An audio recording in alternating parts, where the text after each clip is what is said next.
मुझे army officer बनना था और वो नहीं हुआ तो मैंने प्रॉपर थिएटर शुरू किया। रेडियो नशा पर स्वागत है जयदीप अहलावत। कैसे हो आज? Thank you for having me. अरे बहुत मजा आ रहा है भाग दौड़ में। ये प्रमोशंस का दौर ही ऐसा होता है ना जहाँ पर you have to go from studio to studio. लेकिन आज आप जिस रेडियो स्टेशन पर बैठे हैं वो है the home of the 70s, 80s, 90s। yes. और ये कमाल की शुरुआत है हमारे इस इंटरव्यू के लिए, बिकॉज मैं जानती हूँ प्रमोशंस में यूजुअली आप अपने इस प्रोजेक्ट के बारे में बात करते होते हैं, लेकिन मैं मानती हूँ कि कोई भी एक्टर आज का एक्टर नहीं बन सकता अगर उसने हमारी जो हिंदी फिल्म इंडस्ट्री की फिल्में नहीं देखी हो 70s, 80s, 90s की। ऑफ कोर्स नहीं। कुछ ऐसी फिल्में याद हैं जो आज तक याद हैं? अमर अकबर, एंथनी, शोले, दीवार। बहुत सारी, एक दो नहीं है तो लिस्ट है। मतलब क्योंकि गांव में जब थे तो वो सिर्फ गांव नहीं, शहर में भी जब रोहतक शहर में भी आए तो VHS का दौर होता था। तो गांव में किसी घर में लड़का हुआ है, एक लड़की हुई है, किसी की गाय को बच्चा हुआ है, भैंस को बच्चा हुआ, कोई ना कोई बहाना ढूंढ लेते थे लोग अपने घर में VHS लेके आने का। और जब वो आता था तो पूरे गांव को पता चलता था। ऐसा तो है नहीं कि तो गली में रखना पड़ता था उनको फाइनली, क्योंकि अगर गली में नहीं रखोगे तो वो हमारे जैसे जो लड़के थे जो उस दौर में 8, 10, 15, 20 साल के थे, वो पूरा गैंग जाके लाइट काट देते थे। तो हम भी नहीं देख पाएंगे, तुम नहीं देखोगे, हम नहीं देखेंगे, तुम भी नहीं देखोगे। तो ये एक मजबूरी होती थी कि जो लेके आ रहा है VHS उसको गली में रखना पड़ेगा, सबको फिल्म दिखानी पड़ेगी। तो वो दौर था उन फिल्मों का, जब आप ये सब अमर अकबर, एंथनी, दीवार, शोले, उस दौर में मिथुन दा की बहुत सारी फिल्में, जग्गू दा की फॉर्म, ये हीरो और ये सब फिल्में, परिंदा, ये सब हमने गलियों में, सड़क पे, रोड पे बैठ के, नाली के बगल में VHS पे देखी। That's amazing time. That's beautiful. Can you talk to me about one film that actually decided आपके लिए कि हाँ मैं एक्टर बनना चाहता हूँ? एक परफॉर्मेंस या फिल्म? नहीं, ये थोड़ा अजीब हुआ है मेरे साथ कि मुझे acting as an actor professionally चुनने के लिए कोई परफॉर्मेंस वाला दिमाग नहीं था। मुझे फौजी बनना था। ठीक है, आप फिल्में देखते हो, फिल्में देखते बड़े होते हो, हम सब करते हैं, लेकिन मुझे आर्मी ऑफिसर बनना था और वो नहीं हुआ तो मैंने प्रॉपर थिएटर शुरू किया। तो उस दौर में कभी सोचा नहीं था कि इस एक्टर को देख के मुझे एक्टर बनना है। जब फिल्म इंस्टीट्यूट में आए तो फिर बहुत सारे एक्टर्स का काम देखने को मिला, ना सिर्फ इंडियन बल्कि बाहर का भी। उससे पहले भी देखते थे, पर उसको देख के ऐसा नहीं लगता था कि एक्टर बनना है। पूना फिल्म स्कूल में आने के बाद फिर जो वैरायटी काम की देखने को मिली वर्ल्ड सिनेमा को देके, फिर हर काम, हर एक्टर, एक एक सीन दर सीन पसंद आने लगे। फिर वो हर चीज इंस्पायर करती है आपको जो फिल्म मेकिंग को अच्छा बनाती है, ना सिर्फ बीइंग एन एक्टर। बिल्कुल, ये प्रोसेस कमाल का होता है, बिकॉज आई थिंक हम दोनों के साथ ये हुआ है जहाँ पर हम फिल्म स्कूल से ही विक्टोरिया द सिका या बाइसिकल थीव्स या गोदाद, इन लोगों की फिल्में, ब्रेथलेस, अबू द सूफले, ये सारी फिल्में देखने लगे। और फिर एहसास हुआ कि एक्चुअली लैंग्वेज यूनिवर्सल है, कहानियाँ सब बोल रहे हैं। लेकिन कमाल की कहानी तो आपकी भी है कि कहानियों ने आपको ढूंढ लिया। I feel that for a regular actor of today's age, ये एज बहुत कम होती है डिस्कवरी की। कहीं ना कहीं you became an actor little later, थोड़ा सा लेटर। आपको लगता है कि ये जिस उम्र में हुआ वो सही हुआ आपके लिए? Do you think it was good for you? I think it was meant to be. सही गलत की बात नहीं है कि उस उम्र में हुआ या नहीं हुआ। आई थिंक वो इसी वक्त होना था। क्या बात? नहीं तो मेरी चलती या मेरे अपने, तो मैं कहीं किसी यूनिट में होता है इंडियन आर्मी की अभी। तो जो होना हो रहा था वो होता है। और आपको उस वक्त आपको शायद बहुत बुरा लग रहा होता है क्योंकि आपके मन का नहीं हो रहा होता है, लेकिन जब वो होता है जो जेन्युइनली होना होता है तो आपको लगता है हाँ ठीक ही था।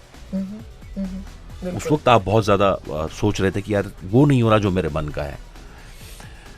और मुझे लगता है कि एक आर्टिस्ट, ना सिर्फ एक्टर, जब आप आर्ट फील्ड को ज्वाइन करते हो या कुछ भी आर्टिस्टिक आपकी थॉट प्रोसेस बनता है, then you feel everything has a timing, everything has a purpose and it has meant to be in a certain way at certain time. तो Absolutely. Was there ever a phase of struggle for you? I think वो सबकी life में होता है.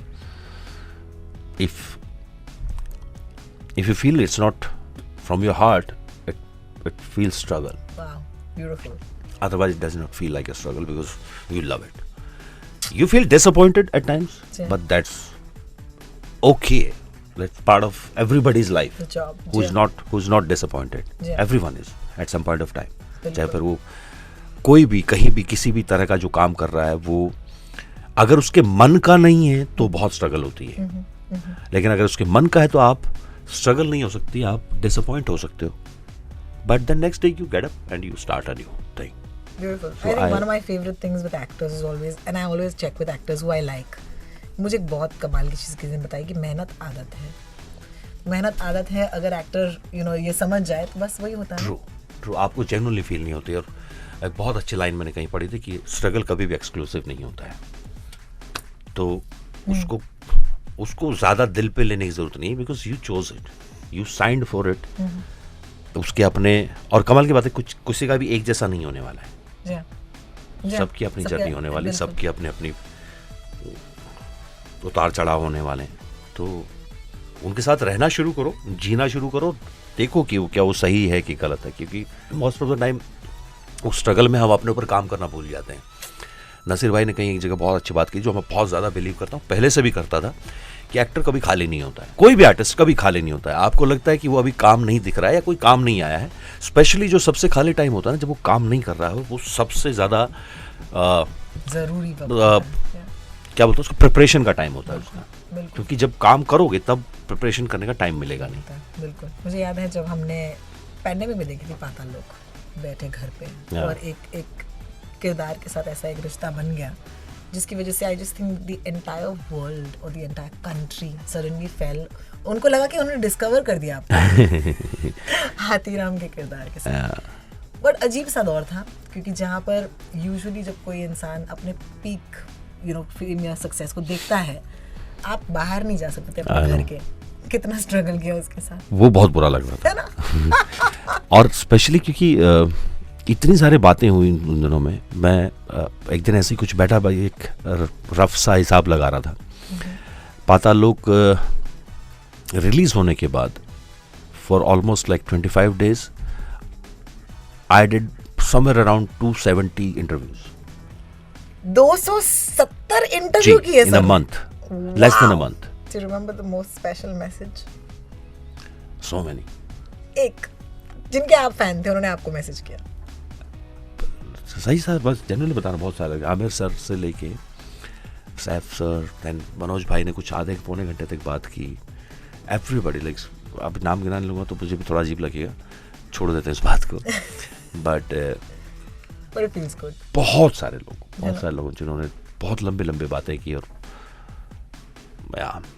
But I wish I could meet them at that time, but that was not possible. Is there a sequel coming? Yes, definitely. Alright, आदमी और कुत्ता दोनों होंगे आपके सामने बहुत जल्द. Yes. Which brings me to Dipankar Sanyal. Yeah. Which makes me very curious. How did you decide that your Dipankar Sanyal has to be a certain way? Writing तो है ही, लेकिन आपके लिए what did you do with him? See, एक तो ये बहुत interesting है कि जिस दौर में अभी हम हैं ना, वहाँ इन्फॉर्मेशन का जो जरिया है हम सबके पास, चाहे वो किसी भी तरीके से हो, वो बड़ा, मुझे कई बार लगता है बड़ा डिस्टॉर्टेड हो गया है. हम तक एक न्यूज़ पहुंचाई जाती है या एक कोई खबर किसी भी तरीके की, चाहे वो अच्छी बुरी, उसका डायरेक्ट इम्पैक्ट है या नहीं है, मुझे लगता है कि उसको बड़ा ही एक जामा पहना के आप तक पहुंचाया जाता है. चाहे वो बेसिक सोशल मीडिया हो, हम बिना फिल्टर के फोटो नहीं डाल पाते. मैं इतनी छोटी बात कर रहा हूँ, तो इतनी बड़ी कोई न्यूज़ होगी तो लोग उसमें कुछ ना कुछ तो अपना मसाला मिला ही देंगे. तो मुझे लगता है कि बहुत ही ज़्यादा चीज़ों को अपने ढंग से पेश करने की आदत पड़ गई हमें. चाहे हम अपनी रील डाल रहे हो, चाहे हम अपना फ़ोटो डाल रहे हो, उसको वैसा नहीं रहने देते जैसा वो नेचुरली था या वो जो सही था 100%. तो एक तो उस तरह से ये स्क्रिप्ट बहुत इंटरेस्टिंग है. दूसरा ये कि कहानी में जितने किरदार हैं वो सही गलत नहीं है. वो आपको खाली एक, मुझे लगता है आप खुद ही को देख पाओगे उन लोगों में कि यार हम करते हैं ये सब. सिर्फ ये कि वो लोग मीडिया में हैं इसलिए वैसा बिहेव कर रहे हैं, क्योंकि बहुत पावरफुल मीडियम है। Yeah. और पावर के साथ ना दोनों चीजें आती हैं, रिस्पॉन्सिबिलिटी और नशा। बिल्कुल ये हैंडल करना बहुत मुश्किल होता है, बिल्कुल बिल्कुल। स्पेशली वो नशा जहां आप अपनी एक उंगली पे या आपके एक बात कहने से लोगों पर क्या असर होने वाला है, जब आपको ये रियलाइज होता है ना, और अगर आप उस ट्रिप पे हो उस नशे की, तो you can be really dangerous to the society. बिल्कुल बिल्कुल। और अगर आप रिस्पॉन्सिबल हो, you can be really helpful to the society. तो ये जो किरदार हैं इस कहानी में ना, वो मीडिया से जुड़े हुए हैं और उनकी अपनी लाइफ के अपने अपने सच हैं, अपने अपने झूठ हैं, और वो जिस ढंग से दिखाए गए हैं मीडिया के थ्रू, चाहे आप उस वर्ल्ड को उठा के किसी और वर्ल्ड में भी रख देते तो भी ये बहुत इंटरेस्टिंग होने वाला था, लेकिन मीडिया क्योंकि इंफॉर्मेशन को लेके हम बहुत ज़्यादा वो रहते हैं आजकल, तो इसलिए दीपांकर सान्याल बहुत इंटरेस्टिंग लगा मुझे कि वो ऑन द फेस में बहुत कुछ है जो आपको दिख रहा है पर वो है नहीं वैसा, या वो यहाँ तक कैसे पहुंचा उसकी अपनी कहानी। बहुत ही बढ़िया। तो वो उसको जानने में, जब मुझे उसको पढ़ने में वो इंटरेस्टिंग लग रहा था, मुझे लगा कि इसको दिखाने में बहुत इंटरेस्टिंग अभी, और आगे वो कहानी और बढ़ेगी। तो I can't wait to watch it actually. बहुत ही इंटरेस्टिंग ट्रेलर है। I'm also missing Sonali Bendre, and Sonali of course मेरे साथ बैठकर एक बहुत ही कमाल का इंटरव्यू उन्होंने दिया था just before the pandemic and we spoke about a lot of things. But it's such a pleasure to see her back on the screen, Jaideep. I mean, talk to me about that. कि यार ये मौका है to be with these wonderful women, especially Sonali Bendre. What was it like? आपने कहा कि ज़्यादा scenes नहीं हैं आपके, जी, लेकिन I think it's okay. You still got to know her as a person. Oh yeah. That's amazing to know her because she's such, full of life होते हैं ना जो लोग. Yeah. That's how she is. Always happy, always energetic कि हाँ मुझे करना है, मुझे नए ढंग से कुछ करना है. And I just hope कि सेकंड सीजन में बहुत ज़्यादा सीन करने को मिले उनके साथ, या ज़्यादा सीन करने को मिले, तो और ज़्यादा मज़ा आएगा. But definitely I think both me and Shreya were very happy that she is on board to play that character. And जैसे कि आप मानते हो, कौन है 90s में जो बड़ा हुआ और सोनाली बेंद्रे का फैन नहीं है. I just wonder, ऐसे जब एक्टर्स दूसरे एक्टर्स को मिलते हैं जो उनसे पहले काम कर चुके हैं, ऐसे बोलने का मौका मिलता है क्या? नहीं ना, you can't be a fanboy ना.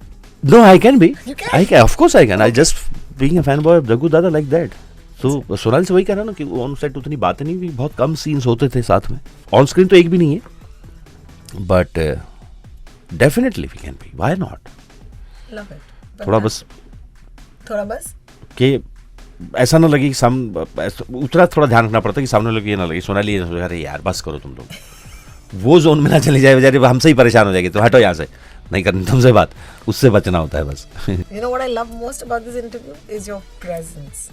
लोग आते हैं और बातें करते हैं लेकिन कहीं और होते हैं, और आप बिल्कुल 100% मेरे साथ हैं. आज भी जी रहा हूँ, तुम जी रहे हो.